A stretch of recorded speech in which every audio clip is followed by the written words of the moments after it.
Nous sommes toujours heureux lorsque les gens écoutent la parole de Dieu avec joie. Tant que les portes sont encore ouvertes, nous rendrons grâce à Dieu. Mais il y a parmi nous qui pensent que je leur dois une réponse. Je ne voulais pas la leur donner car je ne leur dois aucune réponse. Mais cependant, par politesse, je vais le faire. Je me réfère à l'article de journal, au petit article de journal qui a eu un grand effet ou impact, mais seulement parmi les croyants, de manière curieuse. Mais tous les autres comprennent toujours tout correctement. Ce sont seulement certains croyants qui ne le comprennent pas. Et pour eux, je voudrais dire ce qui suit. Je ne me suis jamais assis au pied d'un Gamaliel. Je n'ai jamais passé une heure dans une école biblique ou encore dans une université au pied d'un homme. J'ai simplement eu l'occasion de lire ce qui est écrit dans le Concile de Dieu et dans le christianisme hier et aujourd'hui, et aussi dans la brochure « Le plan de Dieu pour l'humanité ». Tout ce qui y est écrit était la base ou le fondement de l'évaluation de ce qui m'a été accordé plus tard. Aucun sujet ne m'a été soumis que je devais traiter. J'ai choisi et j'ai écrit. Et je crois que j'ai le droit d'exposer la vérité au plus haut niveau. Il se peut que nous ne comprenions pas exactement tout cela, mais si vous ou certains d'entre vous étiez à ma place, vous le comprendrez mieux. Combien de fois a-t-on affaire à des autorités? Combien de fois encore maintenant lorsque je me rendais à Kinshasa en mai, où il fallait aller voir le gouvernement, les instances auxquelles il faut s'adresser parce que les portes ont été fermées et que les frères et les bien-aimés ne pouvaient pas se réunir. C'est une clé terrestre, pas une clé céleste. La clé céleste, c'est autre chose. Le Seigneur a dit à Pierre, je te donnerai les clés du royaume des cieux. Ça, c'est une autre clé. Ça, c'est la révélation pour avoir accès à ce que Dieu a à nous dire. Mais pour être introduit ici sur terre, si je peux le dire comme ça, pour trouver des portes ouvertes quelque part, d'autres choses sont parfois très utiles et appropriées. Je pensais que tout le peuple se réjouirait avec moi. Et on m'a demandé s'il y avait eu une grande fête ici. Et j'ai dû répondre qu'il y avait de la tristesse chez certains et il n'y a pas eu de fête. Et cela était bien sûr comme un peu d'huile sur le feu. Je voudrais vous montrer une photo de Frère Branham où il prêche avec son col retourné, avec un col retourné comme l'école de prêtre. Ce même Frère Branham qui s'était tellement opposé à cela est allé dans le vestiaire de la même église à Bombay, dans une église anglicaine où j'avais prêché et où je devais me changer. Et le prêtre me dit, change-toi ici. Et il m'a tendu la soutane avec le col retourné. Et je lui ai simplement répondu, laisse-moi un peu seul s'il te plaît. Et quand il est sorti, j'ai remis la soutane dans l'armoire, là où il l'avait prise. Et il a dit, je t'appellerai quand le moment sera venu. Et lorsqu'il m'a appelé, et j'ai répondu volontiers, et lorsqu'il m'a appelé, j'étais comme avant, sans soutane et sans col retourné. Mais Frère Branham avait été également appelé et il avait revêtu la soutane et le col retourné. Il aurait pu se montrer têtu comme moi et dire « je reste comme je suis ». Mais pensons à Paul qui a pu dire Je me suis rendu serviteur de tous afin d'en gagner le plus grand nombre, selon 1 Corinthiens 9, verset 19. Ça fait partie de la chose et nous ne savons pas à quoi cela sert. Il y a 2 ans, j'avais cette envie dans mon cœur. Venait-elle de Dieu? Bon, merci. Si elle ne venait pas de Dieu, j'en suis désolé. Cela ne m'a pas encore fait de mal jusqu'à présent. Et j'espère que cela restera ainsi. Je me répète, je n'ai pas besoin, comme Paul, de renoncer à quelque chose que j'ai appris quelque part. Je n'ai rien appris au pied d'un homme. Et c'est pourquoi je n'ai pas besoin de renoncer à quoi que ce soit. Mais j'ai beaucoup appris au pied du Seigneur et je voudrais le transmettre aux autres. Nous pouvons, frères et sœurs, nous pouvons peut-être avoir des imaginations dans notre ignorance. Et Frère Branham en a beaucoup souffert. Frère Branham a souffert de n'avoir été que quelques années à l'école. Il a vraiment souffert de cela. Il avait un complexe direct. Et d'un point de vue terrestre, nous pourrions aussi l'avoir. Nous tous qui sommes ici.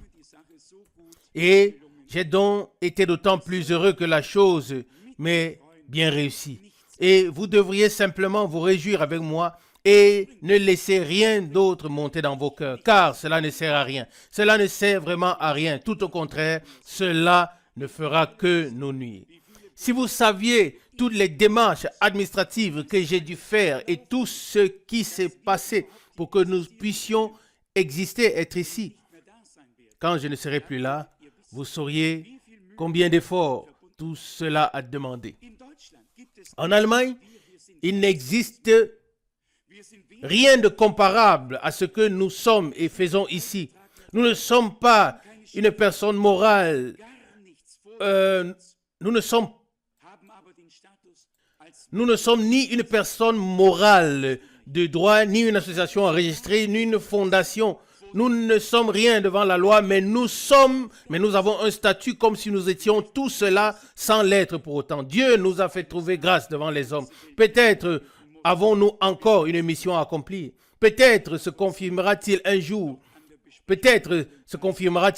Il faudra atteindre le monde entier et que nous devrions effectivement, comme je l'ai dit il y a 2 ans lors d'une réunion à l'ombre où il était question de satellites qui devaient être lancés au-dessus du pôle pour atteindre toute l'humanité. Qu'en savez-vous? Je ne le sais pas moi-même. Je pourrais me tirer les oreilles et me dire, qu'as-tu fait? D'autres le peuvent aussi le faire. Mais laissons les choses telles qu'elles sont. Je ne viens pas avec de grandes paroles de sagesse humaine. Et je vous le dis, ils n'ont encore jamais entendu ça. Et cela ne leur est encore jamais arrivé. Je suis un cas particulier. Que puis-je faire pour y faire à cela? Il y a une bonne trentaine d'années, j'aurais dû aller dans une école biblique et je l'ai refusé parce que je ne pouvais pas l'accepter intérieurement. Au fond, je ne pouvais même pas me qualifier de prédicateur car je n'ai jamais été ordonné. Mais j'ai prêché dans le monde entier. Oui, que veux-tu que je fasse? Je n'ai pas fait d'école biblique. Oui, j'en ai déjà vu une de l'intérieur, mais je ne m'y suis jamais resté. Je n'y suis jamais resté 24 heures seulement.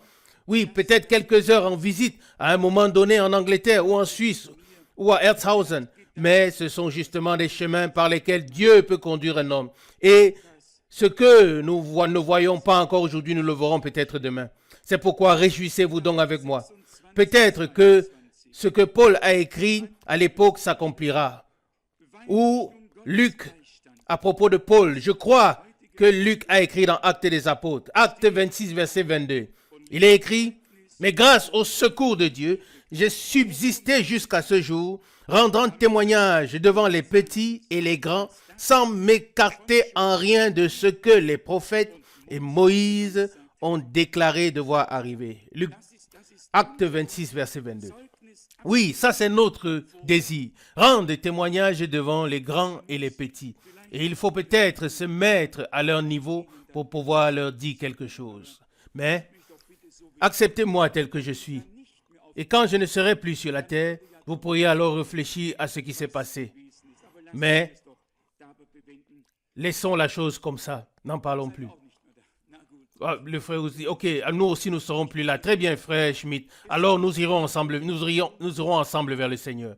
Mais je vous prie vraiment, il y a certaines choses que j'ai déjà apportées et je voudrais que vous me compreniez. Je ne voudrais pas que les malentendus surgissent pour une chose qui n'en vaut pas la peine. Sinon, un jour, je ne me sentirai plus à l'aise et je ne sais pas alors ce qui se passera.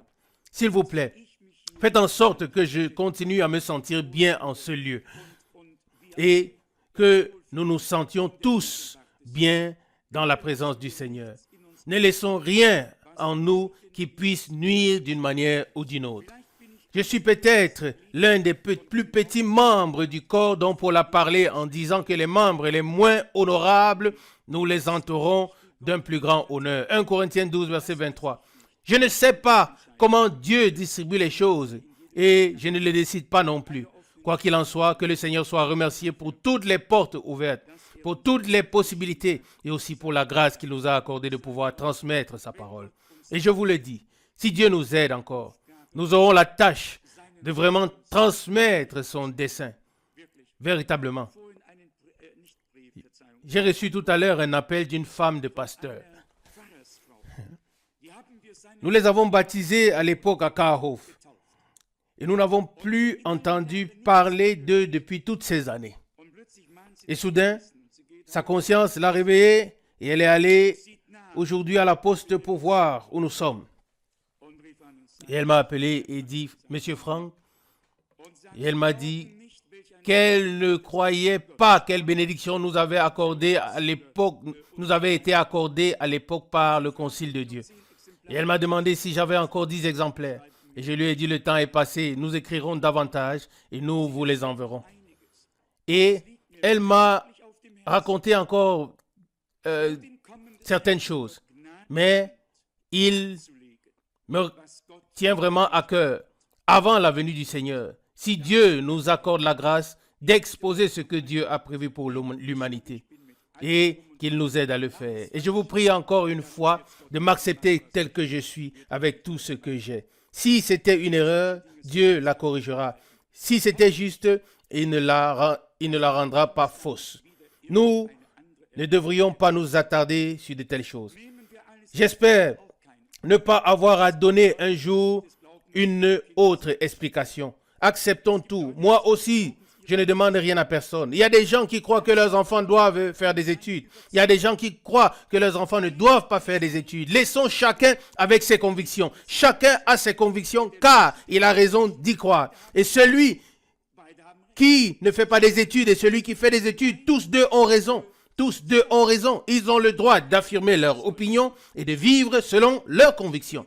Et dès l'instant où nous établissons des cadres, des systèmes, et nous voulons y faire entrer tout le monde, nous n'y parviendrons pas, même jusqu'à la venue du Seigneur. Et à la fin, nous-mêmes, nous n'entrerons pas dans le cadre ou le système que nous nous sommes fixés.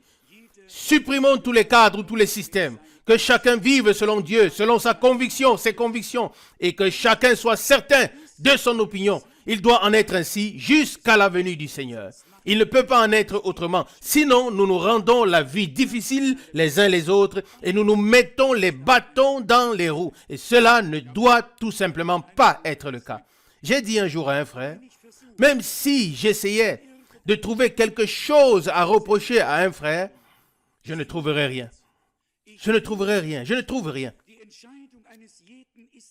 La décision de chacun est si parfaite, si bonne et si juste que je n'ai rien à y redire. Nous devons tous avoir cette attitude et je le pense vraiment. Chaque décision que chacun prend est la bonne pour lui. La décision de l'autre peut être tout à fait différente. Et c'est ainsi que nous devons accepter chacun tel qu'il est.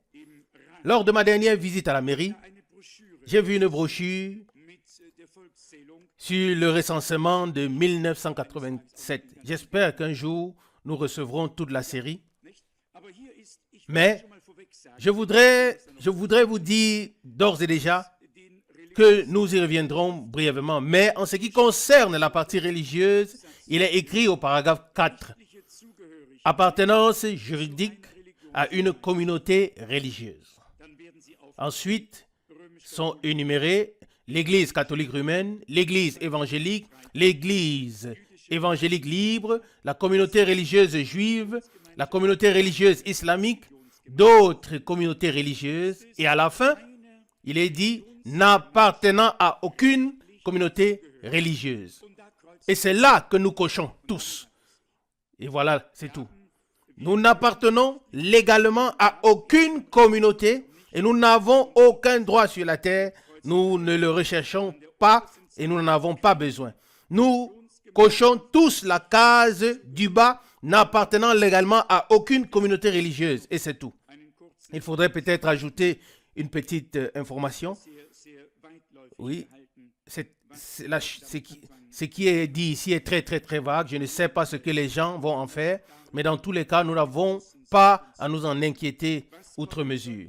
Ce qui doit arriver, arrivera de toute façon, et les règles sont les règles, la loi est la loi. Oui, je voulais juste le dire parce que je viens de le ramener de la mairie. Où étions-nous lors de notre dernière étude biblique? Probablement dans 2 Thessaloniciens chapitre 1. C'était ça?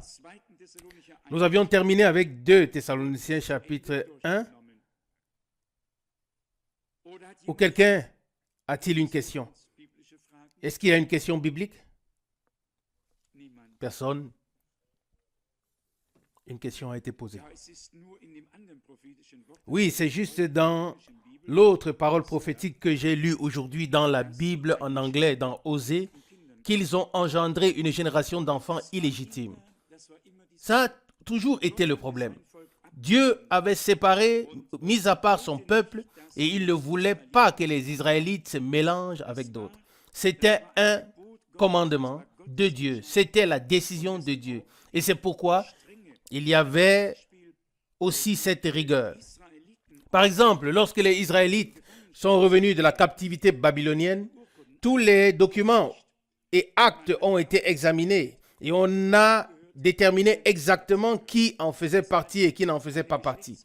Il fallait donc un certificat de naissance ou un acte de naissance. Il y avait encore autre chose. Les gens étaient mis à part. Ils n'avaient pas le droit de participer au sein des saints. Oui, parce qu'ils ne pouvaient pas prouver leur généalogie. Mais dans le Nouveau Testament, c'est clair. Jean a déjà dit dans l'évangile de Jean au chapitre 1 que celui qui est né de Dieu n'est pas né de la volonté d'un homme, ni de la chair et du sang, mais de Dieu. Jean chapitre 1, verset 13. Dans le Nouveau Testament aussi, il n'y a qu'une seule lignée divine qui a le droit d'aînesse et tout le reste, c'est un mélange. Et ce mélange n'est pas admis dans l'Église. Seuls ceux qui sont nés de Dieu sont admis dans l'Église. C'est Hébreu 2. Nous nous sommes approchés de l'assemblée des premiers-nés, inscrits dans les cieux, n'est-ce pas?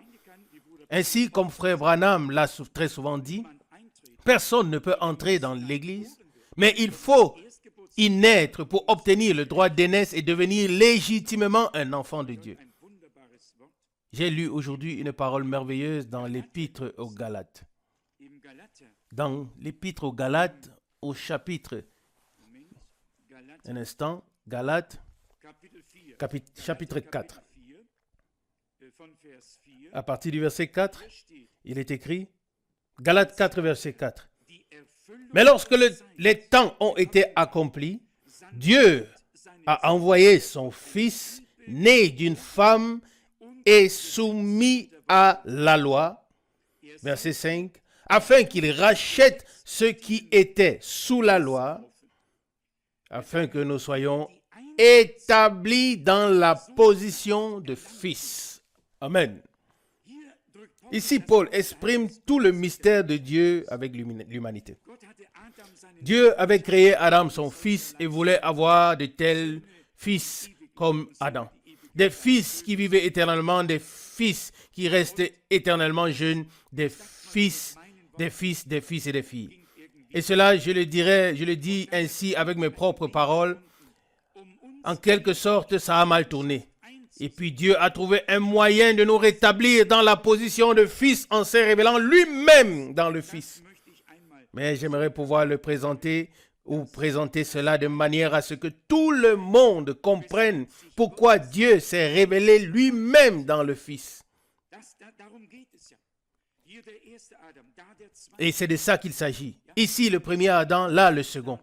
Et Dieu veut mener à bien son dessein originel avec l'humanité jusqu'à son accomplissement éternel. Et il y parviendra. Au moment où le Seigneur reviendra et prendra les siens auprès de lui et où ils seront transformés, ce dessein sera à nouveau établi et l'état originel sera rétabli. Il n'y aura plus aucune trace de péché, de maladie, de mort, plus rien, mais l'état tel qu'il était avant la chute pour l'éternité. Amen. C'est ainsi que Dieu achèvera la chose. Notre tâche sera de montrer clairement à l'humanité ce plan de Dieu. Et j'espère que le monde entier l'entendra. Amen. Vous pensez peut-être que je vais trop loin ou que je ne suis pas normal. Mais je vous demande, qu'a-t-on annoncé lors de la naissance de Jésus-Christ? Une joie qui sera pour tout le peuple. N'est-ce pas ce que le Seigneur a dit jusqu'aux extrémités de la terre? À quoi devons-nous nous en tenir? Je vous le demande. Devons-nous nous réjouir que si peu de personnes deviennent croyants? Ou devons-nous alors nous réjouir que davantage de personnes deviennent croyants? De quoi devons-nous nous réjouir? Ce n'est qu'au moment où cela nous saisit vraiment et où nous ressentons ce que ça signifie. Lorsque les gens sont perdus et où nous portons en nous cet amour brûlant du Sauveur, ce n'est que là que nous pourrions tirer les autres du feu. Mais ce n'est plus la question qui a été posée. Je pense que la question a été répondue. Quelqu'un d'autre a-t-il une question? Devons-nous alors revenir à Thessaloniciens 2, si je me souviens bien, nous devrions revenir sur 2 Thessaloniciens 2. C'est un passage biblique que nous avons souvent considéré. Frère Branham en a parlé et j'ai écrit dessus. Au verset 1, il est écrit « Pour ce qui concerne l'avènement de notre Seigneur Jésus-Christ et notre réunion avec lui, nous vous prions, frères. » Il est donc à nouveau question de la venue du Seigneur, de l'avènement de notre Seigneur Jésus-Christ et notre réunion avec lui. Et cette demande est la suivante, verset 2.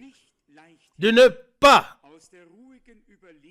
vous laisser facilement ébranler dans votre bon sens et de ne pas vous laisser troubler, soit par quelques inspirations, soit par quelques paroles ou par quelques lettres qu'on dirait venir de nous comme si le jour du Seigneur était déjà là.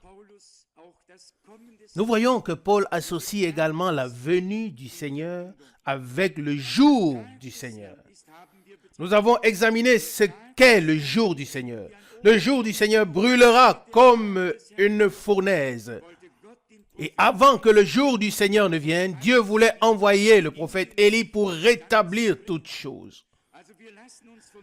Alors nous ne nous laissons pas troubler par qui que ce soit, comme si le jour du Seigneur était déjà là. Mais nous sondons les Écritures pour savoir ce qui doit arriver avant que le jour du Seigneur ne s'abatte sur l'humanité. Et lorsque nous aurons sondé et que nous saurons ce que Dieu a promis, nous n'aurons plus qu'à observer l'accomplissement pour savoir que le temps est proche. Ainsi, personne ne devrait s'effrayer Si quelqu'un dit « l'Esprit m'a révélé que le jour du Seigneur est déjà là », alors on peut dire avec assurance, doucement, ici il est écrit que le prophète Élie doit venir premièrement avant que le grand jour terrible du Seigneur ne vienne. Tout doit d'abord être rétabli. C'est ce que Paul voulait dire, que nous devons nous tenir à la parole du Seigneur et ne pas nous laisser troubler par les paroles de qui que ce soit. Au verset 3, il donne ensuite ce qui lui a été révélé par l'Esprit.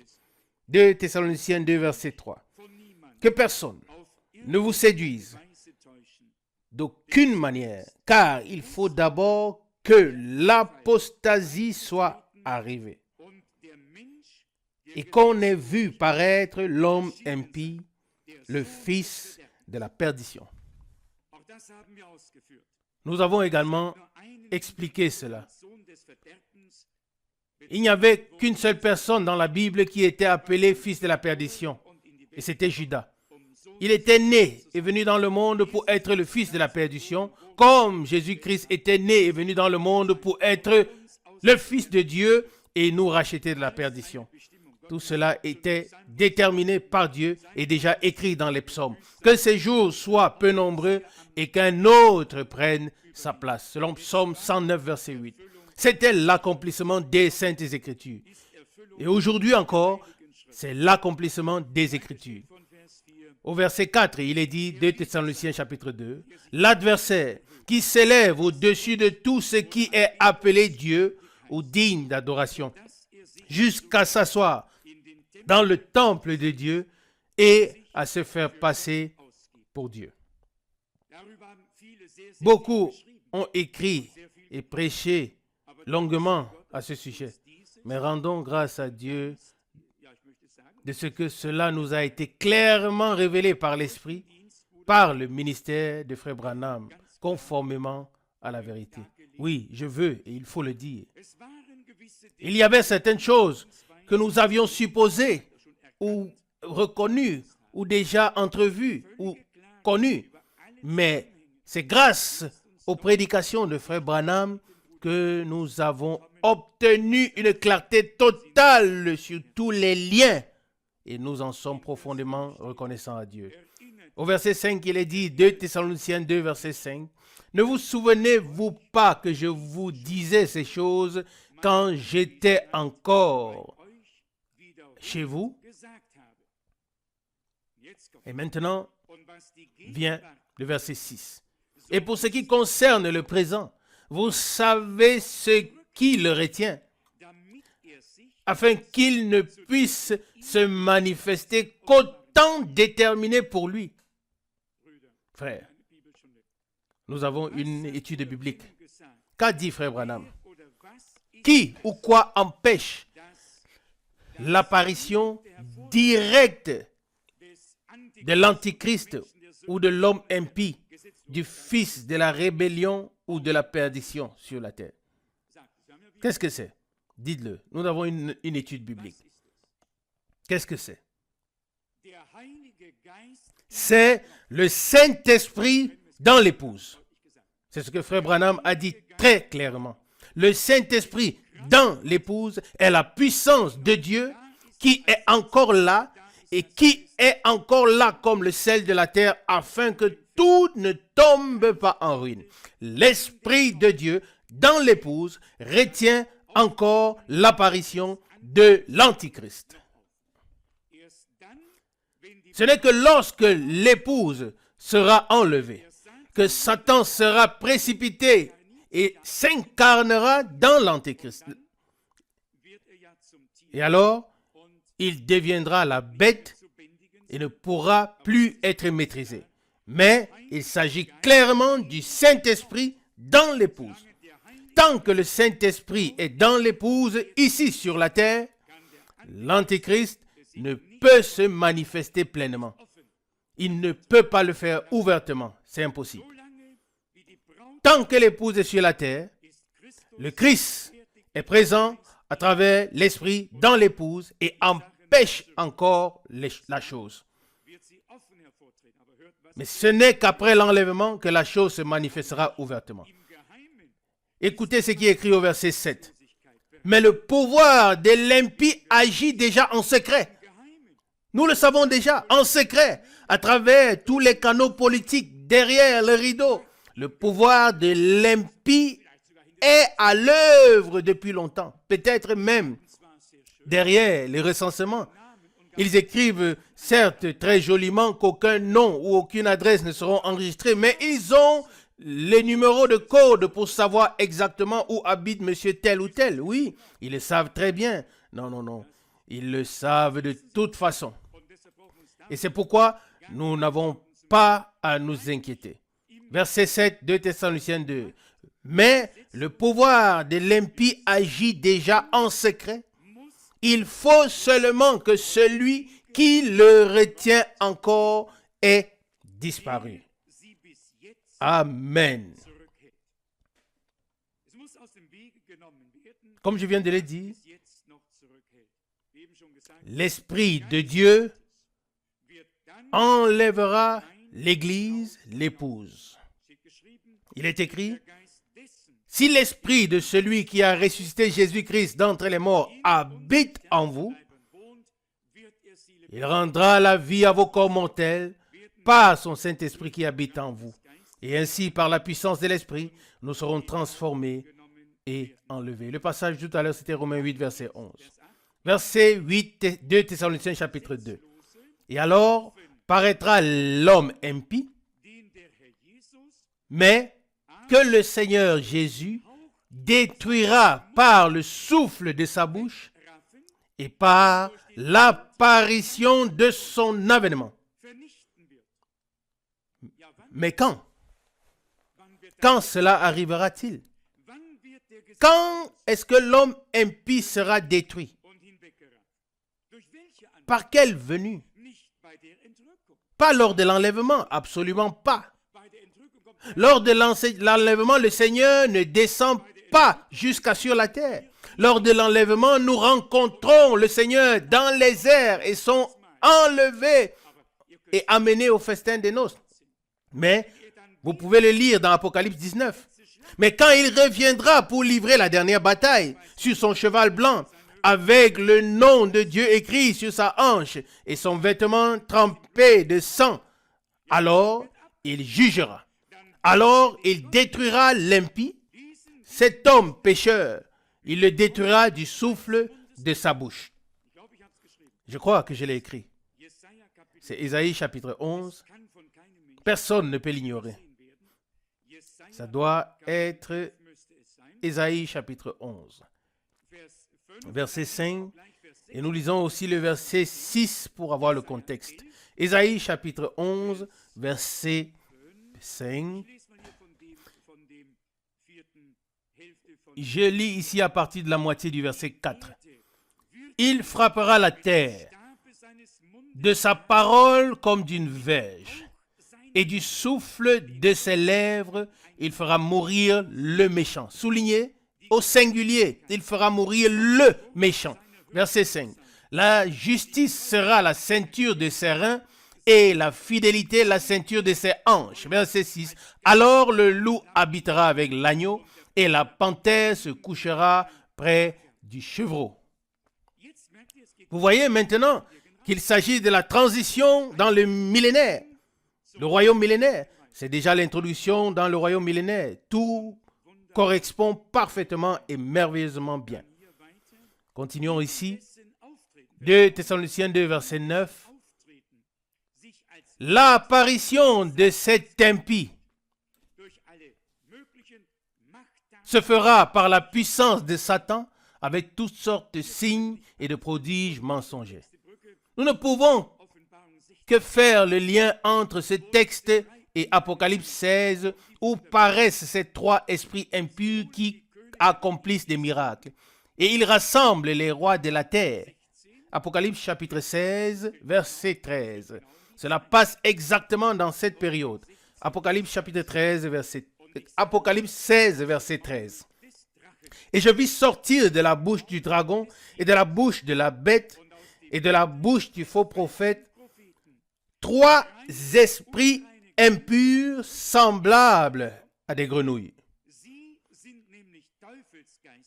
Verset 14. Car ce sont des esprits de démons qui font des prodiges et qui vont vers les rois de la terre afin de les rassembler pour le combat du grand jour de Dieu, le Tout-Puissant. Voyez-vous, ici il s'agit déjà de la dernière bataille. Et ces esprits impurs sont des esprits de démons, mais ils accomplissent des miracles.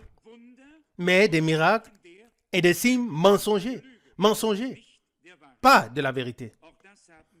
Nous avons également abordé ce sujet. Ce que personne ne peut accomplir, cet homme pécheur y parvient. Mais il est destiné à cela et il doit accomplir sa mission. Il ne peut pas en être autrement. Je relis verset 9, 2 Thessaloniciens chapitre 9. L'apparition de cet impie se fera par la puissance de Satan, avec toutes sortes de signes et de prodiges mensongers. Verset 10. Et avec toutes les séductions de l'iniquité pour ceux qui périssent parce qu'ils n'ont pas reçu l'amour de la vérité pour être sauvés. Dans 1 Thessaloniciens chapitre 5, il est clairement écrit que nous ne sommes pas destinés à la colère, mais à l'acquisition du salut. Et ici, nous lisons qu'il y a des gens qui croient aux mensonges parce qu'ils n'ont pas reçu l'amour de la vérité. Celui qui ne croit pas la vérité et qui ne croit pas et n'accepte pas par amour pour la vérité, celui-là n'a plus rien d'autre à croire que le mensonge et la tromperie de l'injustice. Celui qui n'accepte pas la révélation de la parole par l'esprit sera trompé par toute interprétation donnée par n'importe quel esprit. Il y a toujours une distinction et une séparation claire dans ce que Dieu fait. Nous l'avons souvent entendu de frère Branham disant que Dieu a tout fondé sur la révélation. Comment Abel savait-il ce qui était agréable à Dieu parce que cela lui avait été révélé? Et c'est dans cette révélation divine que la foi est ancrée. Et aujourd'hui, j'ai traduit une prédication de frère Branham. Je ne sais pas si quelqu'un l'a déjà traduit. J'ai traduit une partie de cette prédication, pas la totalité bien sûr. Elle fait combien de pages? Au total, je pense 54 pages environ. C'est une longue prédication, mais avec une substance puissante. Je ne sais pas exactement quand elle sortira cette année. Il y en a encore 2 ou 3 avant elle, mais c'est une prédication avec substance. Elle contient de nouvelles pensées que je n'ai moi-même jamais vues ni entendues. Il y montre par exemple pourquoi les prophètes de l'Ancien Testament se sont habillés de peau de mouton. Nous le lisons dans l'Épître aux Hébreux au chapitre 11 et qu'ils vivaient dans des cavernes vêtues de peau de mouton et ainsi de suite. Il établit le parallèle entre les bergers et les brebis et entre les prophètes. C'est tout simplement merveilleux, tout simplement merveilleux. Mais je ne veux pas aller trop vite. La prédication s'intitule, attendez un instant, c'est comme une prédication de Noël. Mais ce qui s'y trouve est puissant. La révélation qui s'y trouve est puissante. Vraiment, en toute sincérité. J'ai rarement été tant réjoui par une prédication, car elle contient beaucoup de nouvelles pensées. Je l'ai certainement déjà entendue, mais comme je l'ai dit, elle est tout simplement formidable.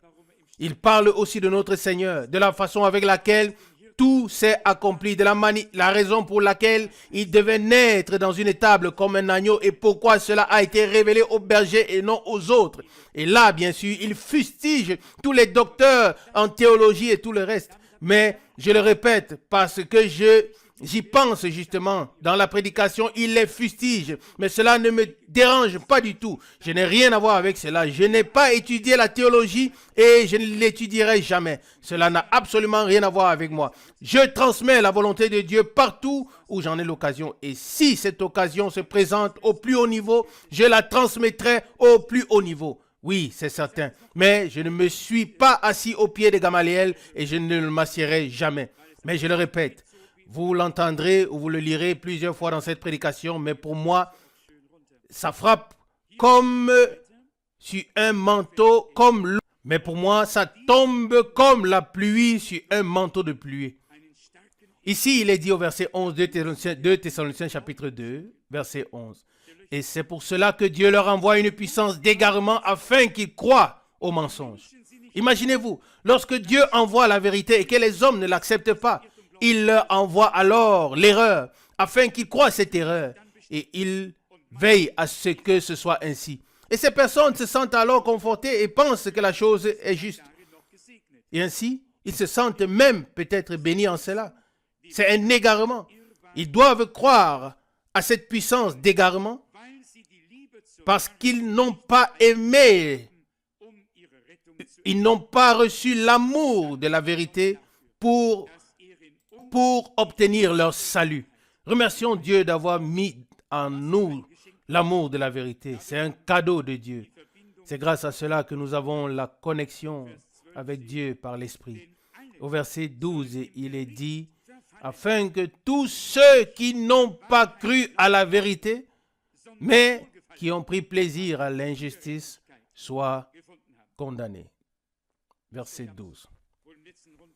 Vous savez, je l'ai mentionné dans la dernière lettre circulaire. Le Seigneur a dit de lui-même, « Je suis né et je suis venu dans le monde pour rendre témoignage de la vérité. » Jean 18, 37. Il a dit, « Ma parole est la vérité. » Jean 17, 17. Et il dit, « Mes brebis entendent ma voix. » Jean 10, 27. Et il dit, « Vous ne m'écoutez pas parce que vous n'êtes pas de la vérité. » Jean 8, 43. Et il a dit aux scribes, « Mais tous ceux qui sont de la vérité écoutent volontiers la vérité. » Il y a dans leur cœur un lien avec ce que Dieu dit par sa parole et révèle par l'Esprit. Il reprend le verset 12, 2 Thessaloniciens 2. Afin que tous ceux qui n'ont pas cru à la vérité, mais qui ont pris plaisir à l'injustice, soient condamnés. Ce sera alors une grande partie. Nous ne pouvons pas le changer. Mais nous voulons, dans la mesure de notre possible, mettre la vérité sur le chandelier. Il n'y a rien de plus beau que de mettre la vérité divine ou les vérités divines sur le chandelier. Sans égard, sans perte. Que pensez-vous comment je me suis senti? Sans hésitation, sans réticence intérieure ni obstacle. J'ai présenté avec raison ce que je considère comme juste et j'en ai apporté la preuve à partir de la Bible. Nous n'avons pas besoin de faire marche arrière, tout au contraire. Ce sont les autres qui seront obligés à se corriger. J'espère que Dieu nous aidera dans cela. Nous avons, et je vais vous dire pourquoi, précisément en ce qui concerne la divinité. La divinité de Jésus-Christ cause un chagrin absolu aux théologiens. Ils peuvent tout faire, ils peuvent classer les choses. Que ce soit juste ou faux, cela n'a aucune importance pour l'instant. Ils essaient et retournent la divinité, mais ils n'ont pas accès à la révélation de Dieu. Aucun accès, aucun accès. Et que diriez-vous si Dieu nous avait accordé la grâce de ne pas garder uniquement pour nous cette plus grande de toutes les révélations, mais de la rendre accessible à l'humanité? Et si le Seigneur voulait toucher leur cœur, ouvrir leur compréhension et les conduire à la connaissance de la vérité. Car nous aussi, nous devons nous demander qu'est-ce que la vérité? Nous n'avons qu'une seule personne qui a dit « Je suis le chemin, la vérité et la vie ». Il est la vérité révélée sous forme humaine, la vie révélée. Il est tout en tout. Que voulais-tu dire, frère Schmitt? Oui, ce sera un témoignage pour la plupart. Et je vous dis pourquoi. Parce que nous y sommes. Il y a un passage dans l'Épître aux Romains, peut-être dans Romains chapitre 11, où les Juifs sont incités à la justice, à la jalousie, pardon. Romains 11, verset 14. Il faut d'abord que la connaissance claire de Dieu soit apportée. Et Dieu doit pouvoir se révéler. S'ils doivent devenir jaloux d'un peuple qui n'est pas le peuple de Dieu, ils doivent être incités à la jalousie par un peuple qui n'est pas le peuple de Dieu. Le prophète Osée a dit, vous qui n'étiez pas mon peuple, vous serez appelés fils du Dieu vivant. Maintenant, Israël, le peuple de Dieu, doit être incité à la jalousie par un peuple qui n'est pas le peuple de Dieu. Oui, mais ce n'est pas aujourd'hui. Aujourd'hui, les Juifs disent, vous avez votre philosophie et votre théologie et nous avons les nôtres. Vous n'avez pas plus et nous n'avons pas moins. Mais le jour viendra où le Seigneur confirmera qu'il est le vrai Dieu. Ce fut ainsi sur le mont Carmel. Il n'y avait pas de va-et-vient. Il s'agissait simplement de servir le Seigneur. Si il est Dieu. Et c'est de cela qu'il s'agira à la fin.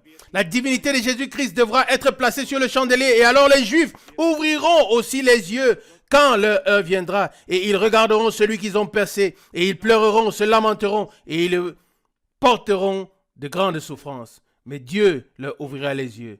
Je pense que c'est tout ce que nous pouvons considérer pour aujourd'hui. Que Dieu bénisse sa parole en nous tous et soit avec nous tous. Amen. Amen.